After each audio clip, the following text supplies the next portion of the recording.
بسم اللہ الرحمن الرحیم۔ روزے کی حالت ہے تو اس میں گردے میں درد ہو گیا یا بخار ہو گیا، خدا نخواستہ کوئی مسئلہ بھی ہو گیا ہے تو اس میں دوائی تو کھا نہیں سکتے، تو کیا انجیکشن لگوا سکتے ہیں؟ انجیکشن فوری حل ہے۔ پھر انجیکشن کی بھی دو قسمیں ہیں، ایک انجیکشن ہوتا ہے جو ماس میں لگایا جاتا ہے، ایک ہوتا ہے جو رگ میں لگایا جاتا ہے۔ تو دونوں طرح کے انجیکشن لگوا سکتے ہیں، اس میں کوئی حرج نہیں، روزہ نہیں ٹوٹے گا۔ روزے کی حالت میں انجیکشن لگوا سکتے ہیں، اس کے ساتھ روزہ نہیں ٹوٹے گا، چاہے وہ اس کو اگلی بات بھی سن لیں۔ بعض بندہ جی کمزور ہو گئے، جی طبیعت نڈھال ہو گئی ہے جی، تو طاقت کے لیے انجیکشن اگر لگوایا تو اس کے ساتھ کفارہ بھی لازم آ جائے گا۔ طاقت کے لیے طاقت کا انجیکشن لگوانا جائز نہیں ہے۔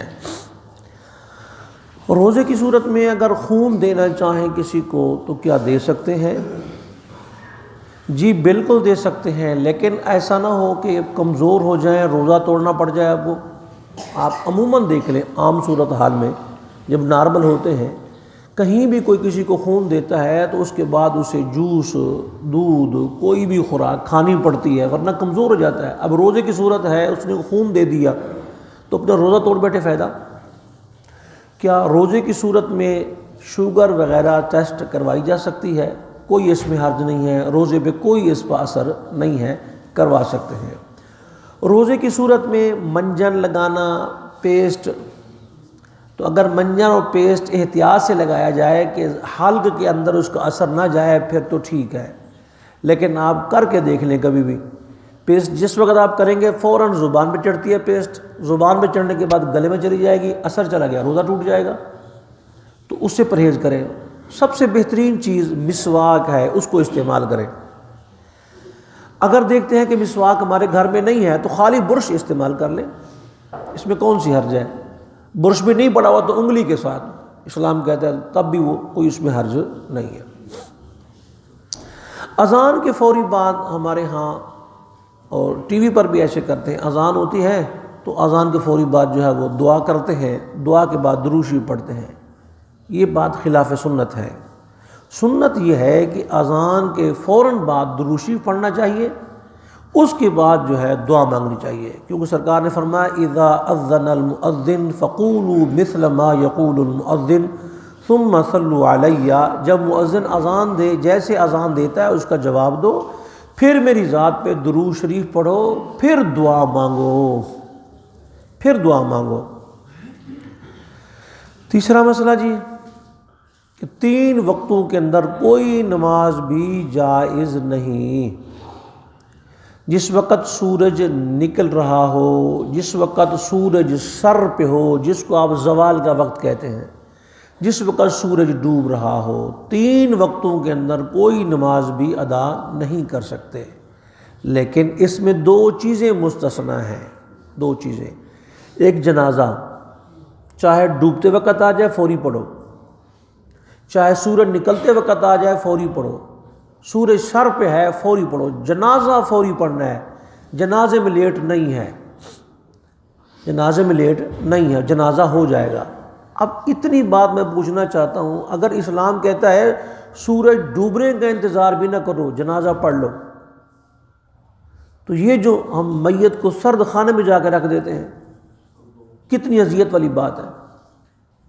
یہ محبت تھوڑی ہے، یہ تو ظلم کر رہے ہیں آپ بھائی۔ اسلام کہتا ہے چند چیزوں میں جلدی ہے، اور جلدی کرنا سنت ہے۔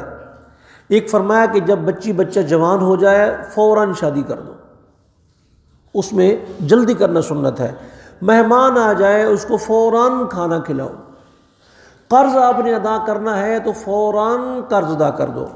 توبہ کرنی ہے تو فوراً توبہ کر لو، لیٹ نہیں کرنی اس کے اندر۔ اور اگر جنازہ آ گیا ہے تو اس کو فوراً ہی دفنانے کی کوشش کرو، یہ سرد خانے میں جا کے رکھ دینا اذیت کا باعث ہے۔ ایک تو 3 وقتوں کے اندر جنازہ آپ پڑھ سکتے ہیں جس وقت بھی آ جائے جنازے کی۔ دوسرا ایک نماز کا وقت ہے، وہ نہیں پوچھنا کسی مولوی صاحب سے کہ جی کتنے منٹ رہتے ہیں جی فلاں، آپ پڑھ لیں نماز۔ وہ کون سی نماز؟ عصر کی نماز۔ عصر کی نماز اگر مؤذن خانے میں داخل ہو گیا ہے دروشی پڑھ رہا ہے آپ عصر کی نماز اس وقت بھی پڑھ سکتے ہیں، اس کی اجازت ہے۔ الا عصر یوم ہی، فرمایا کوئی نماز نہیں پڑھ سکتے، نہ قضا نہ ادا۔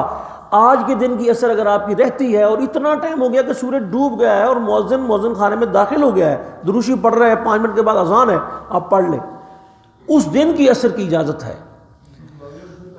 ہاں جی، مغرب سے پہلے، مغرب سے پہلے، یعنی مغرب کا دیکھیں نا، وہ دروشی پڑھنے لگ گیا، وہ اندر چلا گیا، بالکل سورج ڈوب رہا ہے، بالکل اس وقت بھی اس دن کی عصر، قضا نہیں، قضا نہیں، اسی دن کی جو عصر ہے وہ آپ ادا کر سکتے ہیں۔